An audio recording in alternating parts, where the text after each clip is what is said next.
Petugas kepolisian Polres Ogan Ilir memberikan himbauan dan menstop kendaraan angkutan jenis truk, fuso dan kendaraan penumpang bus yang melintas di pintu tol Indralaya menuju Jalintim Sumatera Oki Lampung.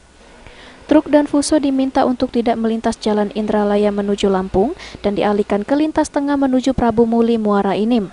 Kasat Lantas Polres Ogan Ilir, Desi mengatakan bahwa sejumlah kendaraan angkutan baik truk, fuso dan angkutan bus penumpang masih memaksa untuk melintas di Jalintim Sumatera Kayu Agung Oki. Sebagian besar sopir berdalih mereka tidak sampai melintasi jembatan Pematang Panggang yang sedang ambruk, sehingga kepadatan dan kemacetan masih terjadi di titik jalan Tanjung Raja, Sungai Pinang, Ogan Ilir, sampai ke Cilika Kayu Agung Oki sepanjang 5 km lebih. Jadi ada beberapa kendaraan pribadi maupun angkutan barang yang memang memaksa tetap melewati jalan lintas timur dengan alasan bahwa mereka bertujuan hanya sampai dengan Kabupaten Oki.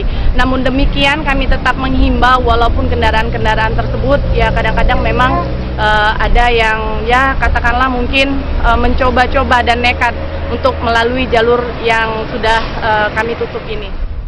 Sementara itu, salah satu sopir truk fuso yang melintas mengaku bahwa mereka nekat masih ingin menerobos Jalintim Sumatera menuju Lampung dikarenakan jalan di lintas tengah cukup rawan dari kejahatan, di mana kondisi jalan jahat dan tidak secepat di jalan lintas timur.